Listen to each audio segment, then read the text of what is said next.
viewers, welcome to BMS VLOGS TAMIL. இன்னைக்கு காரா பூந்தி காரா சேவ் அப்படினு சொல்வாங்க. அது எப்படி செய்யலாம் அப்படினு பார்க்கலாம் வாங்க. இதில பாத்தீங்கன்னா இதே அளவுக்கு ஒரு 2 பவுல் அந்த கடலை மாவு எடுத்துர்க்கேங்க. அப்புறமா இது வந்து பாத்தீங்கன்னா சட்னி கடலை இது ஒரு பவுல், வேர்க்கடலை ஒரு பவுலுங்க. ஒரு கைப்பிடி அளவுக்கு கருவேப்பிலைங்க. அப்புறம் தேவையான அளவுக்கு உப்பு, மிளகாய்த்தூள் இதெல்லாம் நம்ம ஆட் பண்ணிக்கலாம் பின்னாடி. இப்போ இத வந்து mix பண்ணலாம். இது அரிசி மாவுங்க. அரிசி மாவு ஒரு ஸ்பூன் போட்டுக்கலாம். சால்ட்டு ஒரு ஸ்பூன் போட்டுக்கலாம். இது பார்த்தீங்கன்னா ஆப்ப சோடா ஒரு பிஞ்ச் போட்டுக்கலாம். 2 கப் கடலை மாவுக்கு 1.25 அளவு கப்பு தண்ணி எடுத்துக்கோங்க. இது பார்த்திங்கன்னா ஒரு தோசை மாவு பதத்துக்கு வரணுங்க. அந்த அளவுக்கு நல்லா நம்ம அதை மிக்ஸ் பண்ணிவிட்டு ஒரு 10 நிமிஷம் ஊற விட்டுருங்க. 10 நிமிஷம் நல்லா ஊற விட்டுட்டோம்னா நல்லா இருக்குங்க. நல்லா வந்து உப்பி பதத்துக்கு எடுத்துக்கோங்க. இது ஒரு 10 நிமிஷம் அப்படியே நல்லா வந்து ஃப்ரை பண்ணிக்கலாம். இதெல்லாம் நல்லா ஃப்ரை பண்ணிவிட்டு ரெடி பண்ணி வச்சுக்கலாம். அதுக்கப்புறம் இது பூந்தி செஞ்சுக்கலாம். கருவேப்பிலை பொரிச்சு எடுத்துக்கிட்டோம்.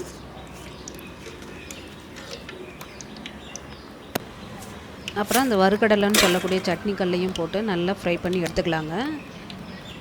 அதை நல்லா போட்டு நல்லா அதுவும் நல்லா ப்ரௌன் கலரில் இருக்கணும். நல்லா முறுமுறுன்னு வரும். நல்லா ஃப்ரை பண்ணி எடுத்து அதுவும் எடுத்துக்கலாம். அப்புறமா வேர்க்கடலையும் எடுத்து நல்லா ஃப்ரை பண்ணிக்கலாங்க. அதுவும் நல்லா முறுமுறுன்னு வரணும். ஸோ இப்போ எடுக்க போகிறோம். நம்ம நல்லா எடுத்து இதெல்லாம் தனியாக ஃப்ரை பண்ணி வச்சுட்டு அதுக்கப்புறம் நம்ம மாவு ஊற்றலாங்க. இந்த மாவு இப்போ 10 நிமிஷம் ஆகிடுச்சு.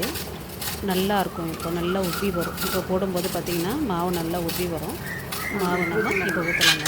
அந்த மாவு வந்து பார்த்திங்கன்னா அந்த ஜல்லிக்கரண்டி சொல்கிறோம் இல்லையா, அதில் இருக்குது. இந்த பூந்தி போடுற இதுவே வந்து இருக்குதுங்க. அந்த ஜல்லடையே இருக்குது. நமக்கு வந்து அந்த சல்லடை தேவையில்லை. வீட்டில் செய்கிறதுனால இது கொஞ்சம் தான் செய்கிறோம். அதனால் இதுவே யூஸ் பண்ணிக்கலாம். பாருங்கள் எந்த அளவுக்கு உப்பி வருது பாருங்கள். எல்லாம் தனித்தனியாக பிரிஞ்சு எந்த அளவுக்கு உப்பி வருது. நல்லா கிளறி விட்டுட்டு நம்ம ஊற வச்சிட்டோம்னா ஒரு 10 நிமிஷம் அதை அப்படியே பிளேட்டு போட்டு ஊற வச்சுட்டு அப்புறம் யூஸ் பண்ணும்போது பாருங்கள் நல்லா உப்பி வருது. ஒன்றுத்துக்கு ஒன்று தனித்தனியாக எவ்வளோ நல்லா இருக்குது பாருங்கள். நல்லா இது வந்து பிளேட்டில் போடும்போது உங்களுக்கே தெரியும் நல்லா சவுண்டு வருங்க. பிளேட்டில் போட்டால் நல்லா சவுண்டு வருது. அப்போது மொறுமொறுன்னு இருக்குது அப்படிங்கிறது உங்களுக்கே தெரியுது இல்லைங்களா, சவுண்டு வருது. கமெண்ட் செக்ஷனில் நண்பர் ஒருத்தர் கேட்டிருந்தாருங்க காரா பூந்தி எப்படி செய்கிறதுன்னு போடுங்கன்னுட்டு. கொஞ்சம் டிலே ஆகிடுச்சு. 3 or 4 days ஆகிடுச்சு, சாரிங்க. இதே போல் எல்லா மாவையும் அதில் போட்டு நல்லா பொரித்து எடுத்து வச்சுக்கலாங்க. அதுக்கப்புறம் லாஸ்ட்டாக நம்ம மிக்ஸ் பண்ணிக்கலாம். நீங்களும் உங்கள் வீட்டில் செஞ்சு பாருங்கள். உங்களுக்கு பிடிச்சிருந்தால் லைக் பண்ணுங்கள், ஷேர் பண்ணுங்கள், சப்ஸ்கிரைப் பண்ணுங்கள். செஞ்சு பார்த்துட்டு எப்படி வருதுன்னு சொல்லிவிட்டு கமெண்ட் செக்ஷனில் நீங்கள் கமெண்ட் பண்ணுங்கள்.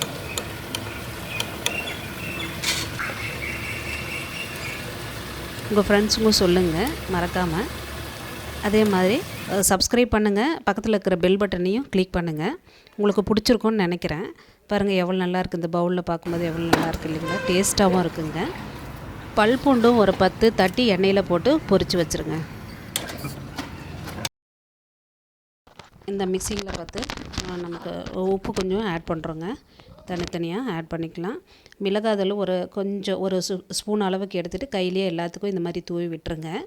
ஏற்கனவே மாவில் நம்ம கொஞ்சம் உப்பு போட்டு தான் பிசைஞ்சு நம்ம காரா பூந்தி செஞ்சுருக்கோம். அதில் கொஞ்சமாக உப்பு போட்டால் போதும். இப்போ பாருங்கள் இது எல்லாமே நல்லா மிக்ஸ் பண்ணிக்கலாம். இது தனியாக மிக்ஸ் பண்ணிவிட்டு அதுவும் தனியாக இதில் வந்து மிளகாய்த்தூளும் உப்பு நிறைய போட்டிருக்கோம். அதனால் நல்லா மிக்ஸ் பண்ணியிருக்கோம்.